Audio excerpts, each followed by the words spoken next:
Welcome to episode 5 of 51 Shades of Grey.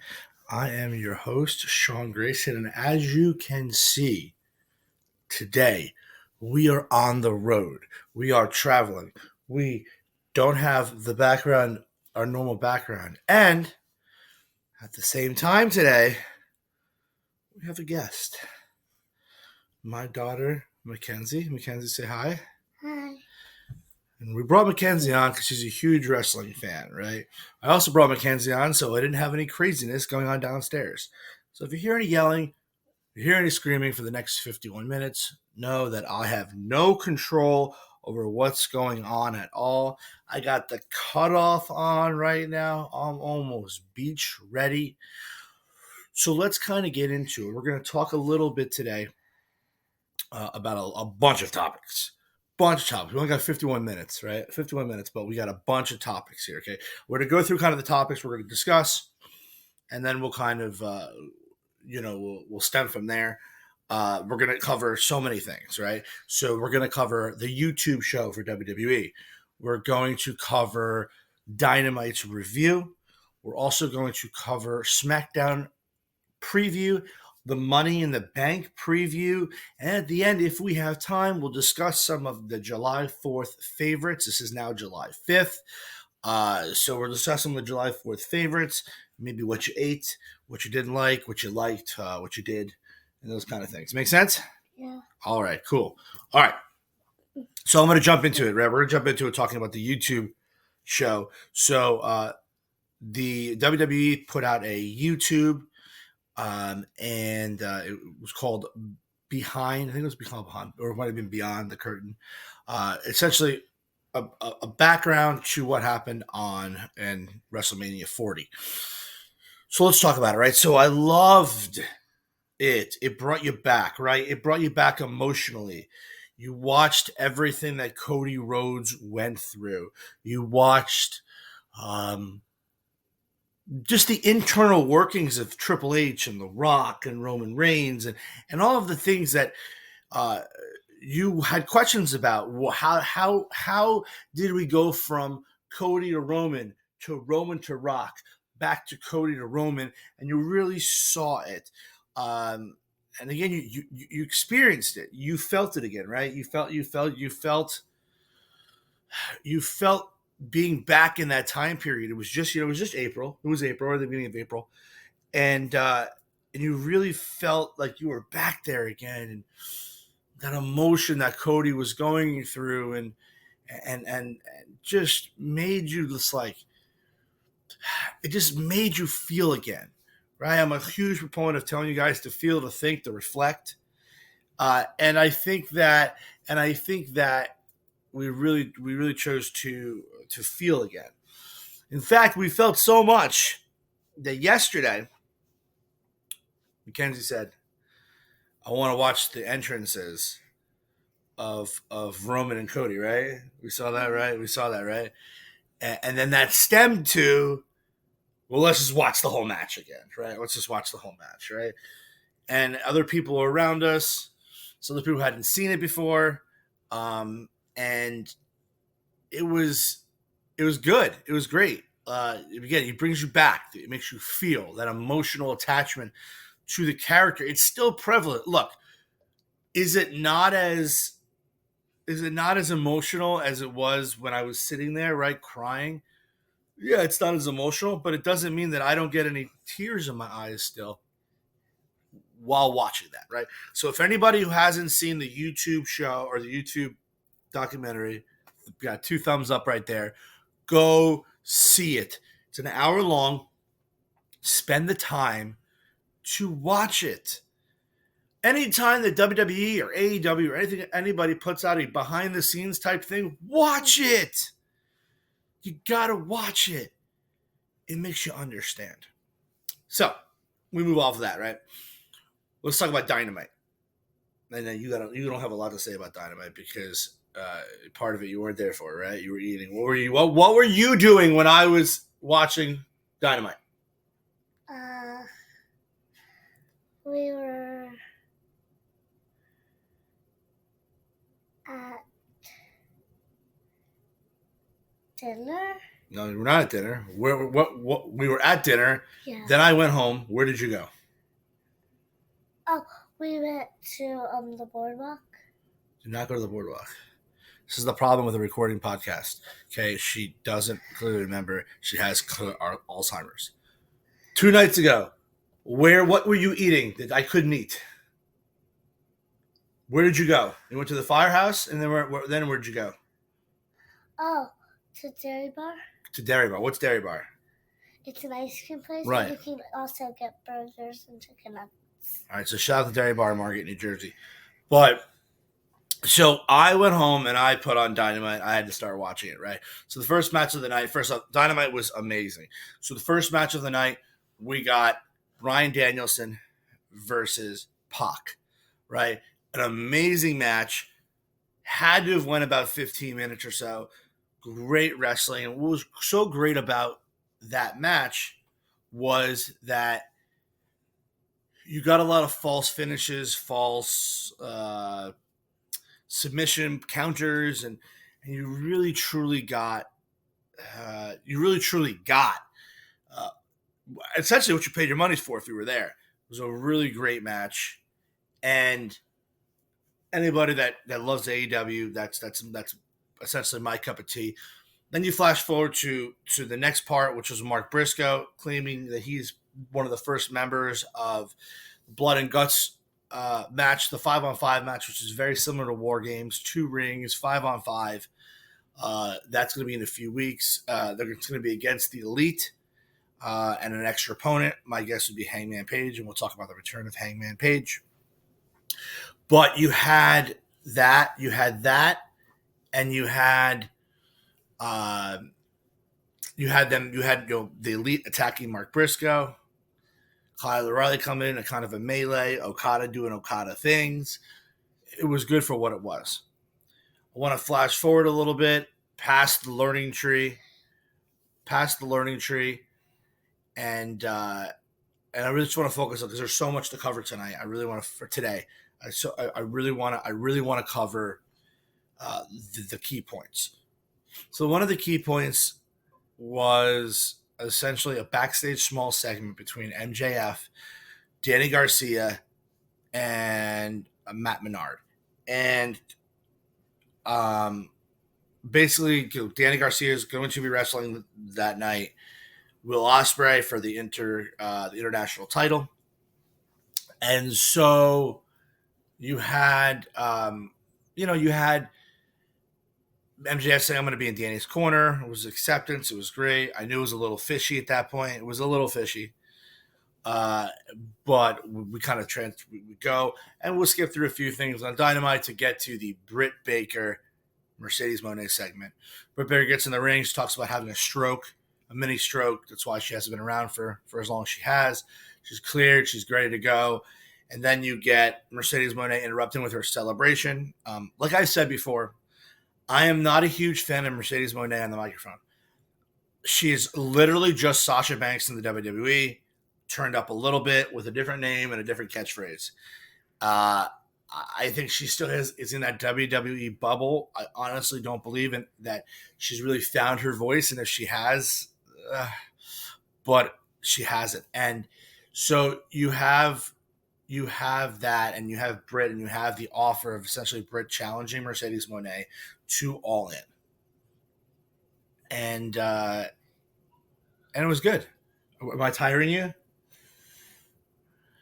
So that was good. We flash forward a little bit more to the Jeff Jarrett, and we had a couple Owen Hart matches, but the Jeff Jarrett wild card match, which ends up being Hangman Page. I'm going to blast AEW for a second here.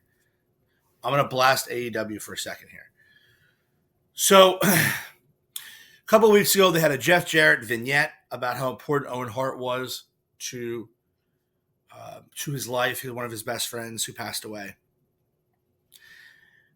and how excited he is to be in this tournament. And then he wrestles the wild card. The wild card being Hangman Page. When I saw it was Hangman Page, I knew Hangman wasn't gonna lose at all. That's a problem. Because if you do this huge vignette and you have this guy lose to Hangman Page, which he did, why were you even doing the vignette in the first place? Doesn't make sense. Be better, AEW. Be better. That's bad storytelling. It's not bad booking. It's just a bad lead up. Like, you don't do that. You tell the story and have him lose in the first round. The first round? Come on. Be realistic here. So let's flash forward a little bit more to that main event. Will Ospreay versus Danny Garcia. I know you did. And what a great match that was. Obviously, anything that Will Ospreay does is amazing. MJF in the corner got involved at the end with a Dynamite diamond ring. Danny Garcia wouldn't take the ring. And then guess what? And then guess what happens? Boom.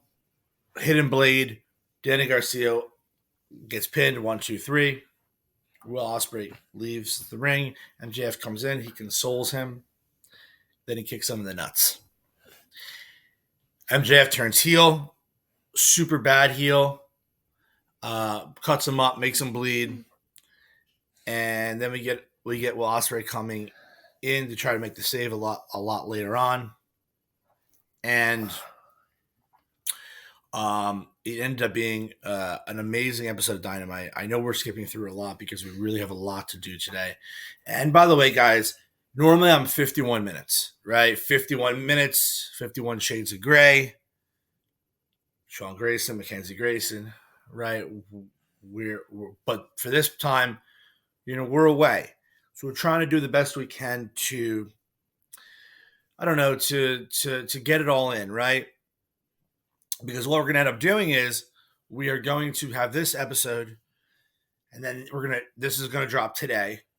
And then on Sunday, we're going to do the Money in the Bank review show, and that'll drop on Sunday.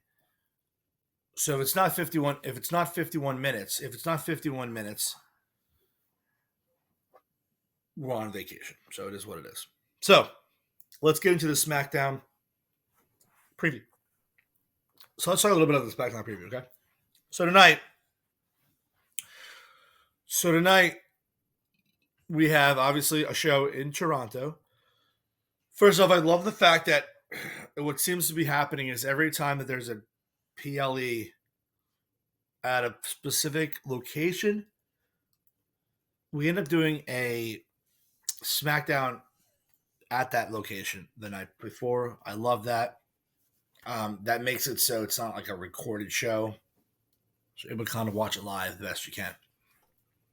So we have a couple of matches for tonight. We have the WWE Tag Team Championship of A-Town Down Under. That's Austin Theory and Grayson Waller. Versus DIY, Johnny Gargano and Tommaso Ciampa. I don't really care about this match too much. I would love new tag team champions. Whether or not they end up being champions, I really don't care, to be perfectly honest. I think it's a very small storyline in this situation. I don't really care too much about it. So then we got a Pretty Deadly again versus Street Profits. Again, I really don't care. Street Profits should win. I don't like Pretty Deadly. I never have. I hope that Street Profits win. But then we got a match, which again, I think I kind of know the winner, but I'm gonna keep to her. We have Jade Cargill and Bianca Belair versus Candice LeRae and Indy Hartwell. Who do you think is gonna win that match? I think it's gonna be Jade Cargill and Bianca. Okay, why? Because they're both really strong. All right, they're better. Okay, I'm also going to agree there. I think that Jade Cargill and Bianca Belair will win this match. It's a way to get them, obviously. I don't know. It's a way to get them, like, in Toronto, which is good. Then we have live coverage of the Bloodline. The Bloodline will appear a week after destroying Paul Heyman. We'll get to that statement right there, as you can see. Mackenzie is not a big fan of the new Bloodline. I actually don't think she was a fan of the old bloodline either. She's not a fan of Roman Reigns. Though she does want Roman Reigns to come back, does she not? I do. Why do you want Roman Reigns to come back? Because Solo's taking over the bloodline. Because Solo is taking over the bloodline. We don't like that too much, do we? Mm-mm. No, we don't like that. Because Roman Reigns would never hit Paul Heyman like Solo did. Correct. That's good. That's ladies and gentlemen, we have a good analysis right there.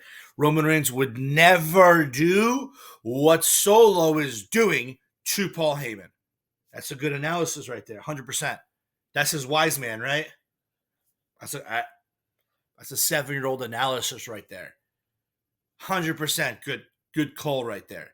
Solo is not the right leader. Now, is he the right leader for this crazy bloodline? Maybe, right? Solo, Tama Tonga, Tangaloa, Jacob Fatu, right? That's not. It's not like the thought process bloodline. It's the killing bloodline, all right? It's the violent bloodline. We don't like that violent bloodline. But let's talk about Money in the Bank coming up tomorrow night. She's excited about it. There's not that many matches. It's not going to be like AEW 15 matches. We only got 5. 5 matches.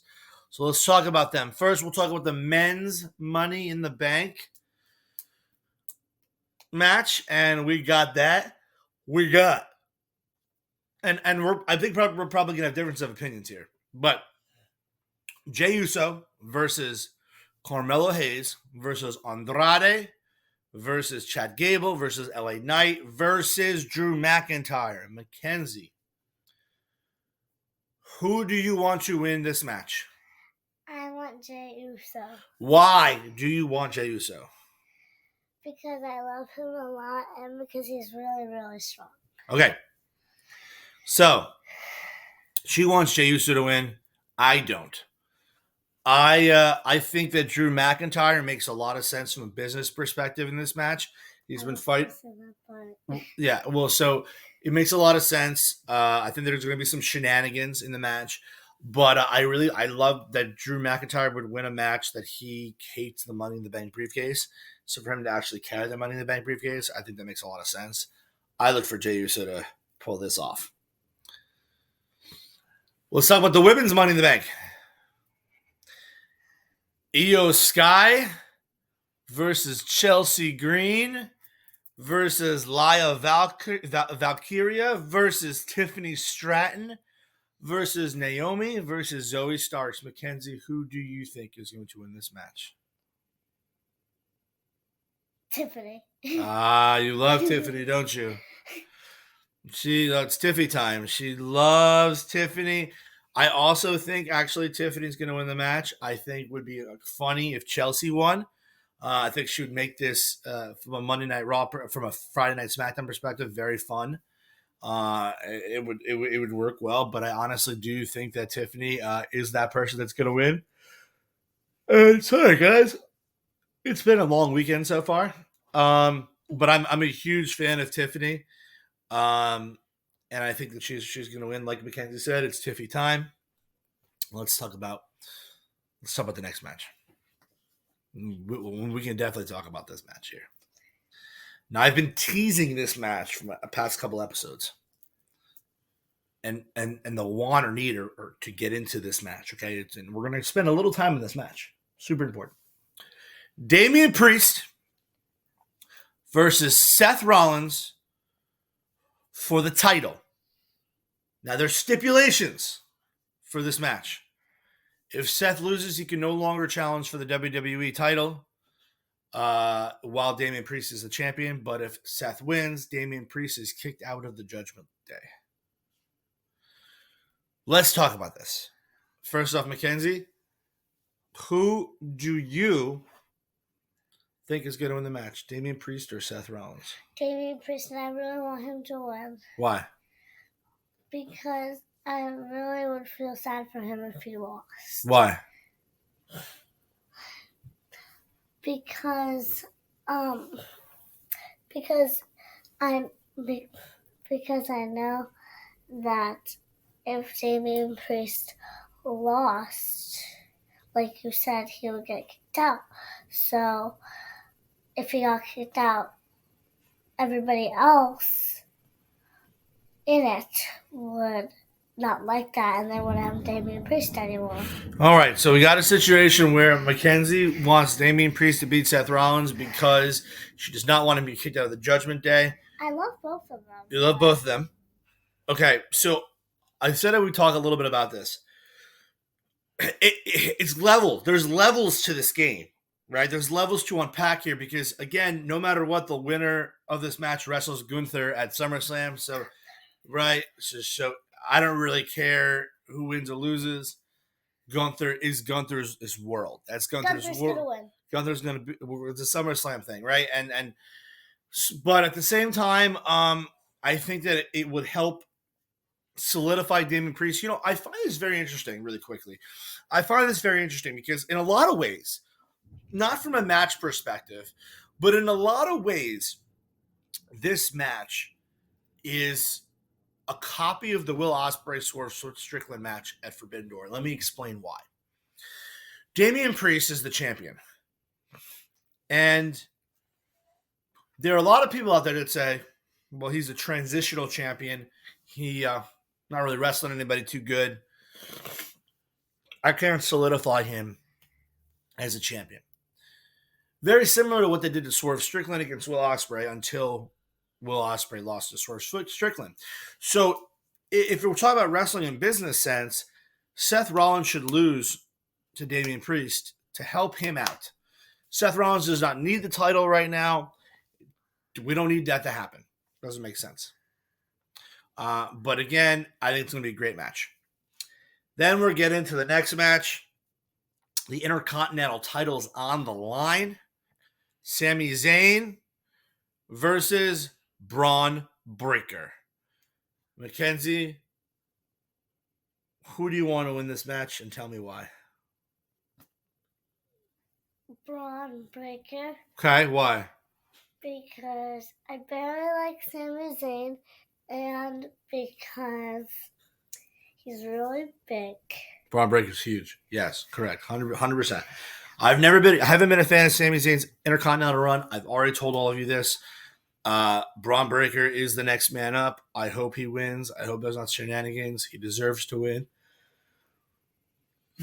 I hope no one else comes out like on Sami Zayn's side. I don't think we're gonna get that. I hope not. But I look for Braun Breaker to win the Intercontinental title. That'd be great. Let's talk about the main event. The main event. Cody Rhodes. Yeah. And Randy Orton. And Kevin Owens. Versus any three members of the Bloodline. So Solo, Tama Tonga, Tonga Lower, Jacob Fatu. I think probably the answer is going to be Solo, Tama Tonga, and Jacob Fatu. Now, before I ask you who you think is going to win, I know who I think is going to win. Sam. No, I don't think so. Mackenzie, who's going to win? I really like Cody a lot, but I feel like the Bloodline might win. You see here, she has a good, keen eye to the business sense of the business. See, that's a great thought process. It's a 7-year-old.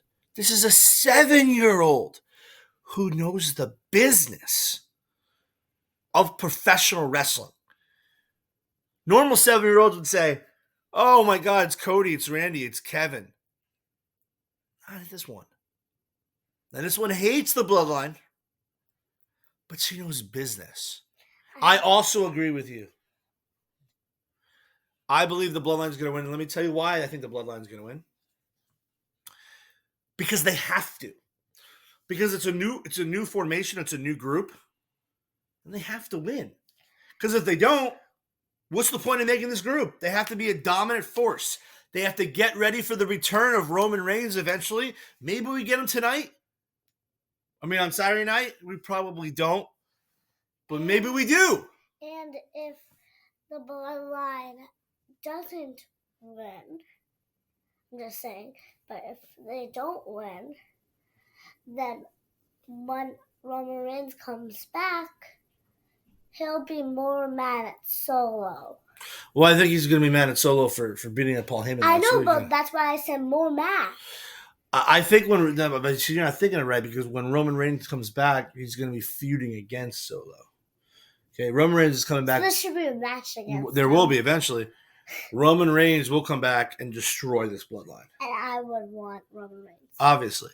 But I like the fact that she went with the business decision, which is the great decision, which essentially is the bloodline winning. So, we got off of wrestling. There was a lot of wrestling really quickly. Okay? And I told you we're not going to go 51 minutes today. We're going to talk a little bit about July 4th, right? Mackenzie, what is your favorite part of July 4th? Watching the fireworks and sometimes making s'mores. Making s'mores. What did you eat last night for dinner? I had a hot dog and I had corn. Oh, hot dog and corn. Very nice. And the corn was very good. Who made the corn? Acknowledge me then. How do I acknowledge you? Acknowledge me. How do I acknowledge you? Acknowledge me. No. She won't, ladies and gentlemen, she will not put up the one. Even if Roman Reigns asked me, I'll be like, no. See? And then run into and then go to Solo and ask him to kick Roman Reigns. That's mean. All right, guys, listen. That's our July 4th. That's a lot of previews and a lot of reviews. We had a dance party. They had a dance party.